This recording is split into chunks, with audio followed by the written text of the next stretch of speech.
Hi friends, Geetha's കിച്ചണിലേക്ക് എല്ലാവരും സ്വാഗതം ചെയ്യുന്നു. ഇന്ന് നമ്മൾ ഉണ്ടാക്കാൻ പോകുന്നത് കിണ്ണത്തപ്പമാണ്. എല്ലാവർക്കും വളരെ ഈസിയായി നല്ല സോഫ്റ്റായിട്ട് കിണ്ണത്തപ്പം ഉണ്ടാക്കിയെടുക്കുവാൻ കഴിയും. വളരെ കുറച്ച് സമയം മാത്രം മതി. അപ്പോൾ നമുക്ക് വീഡിയോയിലേക്ക് പോവാം. ഇതിനായിട്ട് ഞാൻ എടുത്തിട്ടുള്ളത് അരിപ്പൊടി 1 കപ്പ്, തേങ്ങാപ്പാൽ 1.5 കപ്പ്, പഞ്ചസാര 1/4 കപ്പ്, നെയ്യ്, മുന്തിരി, അണ്ടിപ്പരിപ്പ്, ഏലക്ക. 1 കപ്പ് അരിപ്പൊടി എടുത്തിട്ടുണ്ട്. അരിപ്പൊടി എന്ന് പറയുമ്പോൾ പത്തിരി, ഇടിയപ്പം ഉണ്ടാക്കുന്ന അരിപ്പൊടിയാണ്. കിണ്ണത്തപ്പം ഉണ്ടാക്കുമ്പോൾ നല്ല സോഫ്റ്റ് ആയിട്ടുള്ള മാവ് വേണം എടുക്കാൻ. തരി പോലത്തെ മാവാണെങ്കിൽ നമുക്ക് സോഫ്റ്റായിട്ട് കിണ്ണത്തപ്പം കിട്ടത്തില്ല. ഇല്ലെങ്കിൽ നിങ്ങളുടെ വീട്ടിൽ പച്ചരി ഉണ്ടെങ്കിൽ ഒരു 3 മണിക്കൂർ കുതിർത്തതിന് ശേഷം മിക്സിയിലിട്ട് നന്നായിട്ട് അടിച്ചെടുത്താൽ മതിയാവും. 1 കപ്പ് അരിപ്പൊടി ഇതിലേക്ക് ഇട്ടിട്ടുണ്ട്. അടുത്ത് ഞാൻ എടുത്തിട്ടുള്ളത് 1.5 കപ്പ് തേങ്ങാപ്പാലാണ്. ഇവിടെ ഞാൻ 1 കപ്പ് അരിപ്പൊടിക്കാണ് 1.5 കപ്പ് തേങ്ങാപ്പാൽ എടുക്കുന്നത്. തേങ്ങാപ്പാൽ എടുക്കുമ്പോൾ ഇതുപോലെ തിക്നെസ്സിൽ വേണം എടുക്കാൻ.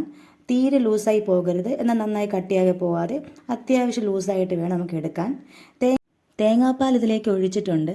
ഇതിലേക്ക് ഞാൻ 1/2 കപ്പ് പഞ്ചസാരയാണ് എടുത്തിട്ടുള്ളത്. മധുരം നന്നായിട്ട് വേണമെന്നുള്ളവർക്ക് കൂടുതൽ ആഡ് ചെയ്യാം. ഇല്ല എന്നുണ്ടെങ്കിൽ നമ്മൾ മിക്സിയിലിട്ട് അടിച്ചെടുക്കുന്ന ടൈമിലേക്ക് ഇട്ട് കൊടുത്താലും മതിയാകും. അല്പം ഏലയ്ക്ക കൂടെ ഇതിലേക്ക് ഇടുന്നുണ്ട്. ഇട്ടതിന് ശേഷം നന്നായി മിക്സ് ചെയ്ത് എടുക്കുക. അതായത് തേങ്ങാപ്പാലും ഈ അരിയെല്ലാം കൂടി നന്നായിട്ടൊന്ന് മിക്സ് ചെയ്തെടുക്കണം. അതിനുശേഷം നമുക്ക് 1 മിനിറ്റോളം മിക്സിയിലിട്ട് ബ്ലെൻഡ് ചെയ്തെടുക്കാം. ആ ടൈമിൽ മധുരം കൂടുതൽ ആവശ്യമുണ്ടെങ്കിൽ നിങ്ങൾക്ക് കൂടുതൽ ആഡ് ചെയ്ത് ഒരിക്കൽ കൂടി മിക്സിയിലിട്ട് നന്നായിട്ട് പേസ്റ്റ് പോലെ അടിച്ചെടുക്കുക. നന്നായിട്ട് അടിച്ചെടുത്തിട്ടുണ്ട്. ഇതിനെ നമുക്കൊരു പാത്രത്തിലേക്ക് മാറ്റാം.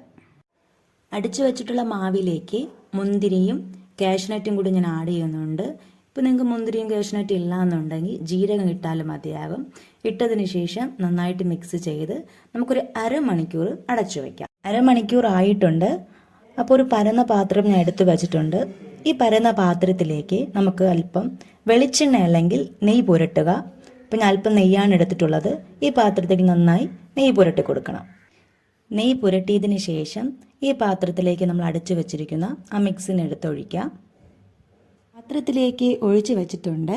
അതിനുശേഷം നമുക്ക് സ്റ്റീമറിൽ അല്ലെങ്കിൽ ഇഡ്ഡലി പാത്രത്തിൽ 2-3 ഗ്ലാസ് വെള്ളം ഒഴിച്ച് വയ്ക്കാം. വെള്ളം തിളച്ച് വരുന്ന ടൈമിലേക്ക് ഇതുപോലെ നമുക്ക് ഉണ്ടാക്കി വെച്ചിരിക്കുന്ന മിക്സ് എടുത്ത് വെച്ച് കൊടുക്കാം. അടുപ്പിൽ വെച്ചതിന് ശേഷം ഒരു 1/2 മണിക്കൂർ കഴിയുമ്പോൾ പാകമായിട്ടുണ്ടോ നോക്കാനായിട്ട് ഇതുപോലൊരു സ്പൂൺ എടുത്ത് കുത്തി നോക്കുക. അതിൽ മാവിൻ്റെ അംശം ഇതിൽ ഒട്ടുന്നില്ല എങ്കിൽ നന്നായിട്ട് പാകമായിട്ടുണ്ട്. ഇല്ലെങ്കിൽ കുറച്ച് നേരം കൂടി വയ്ക്കുക.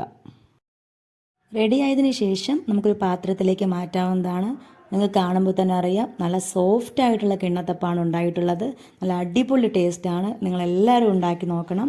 നിങ്ങൾക്ക് ഈ വീഡിയോ ഇഷ്ടമായെങ്കിൽ ലൈക്ക് ചെയ്യുക, സബ്സ്ക്രൈബ് ചെയ്യുക. നിങ്ങളുടെ കൂട്ടുകാർക്കെല്ലാം ഈ വീഡിയോ ഷെയർ ചെയ്ത് കൊടുക്കുക. നിങ്ങൾ ഉണ്ടാക്കിയതിന് ശേഷം എന്നോട് കമൻസിലൂടെ അറിയിച്ചാട്ടെ. താങ്ക്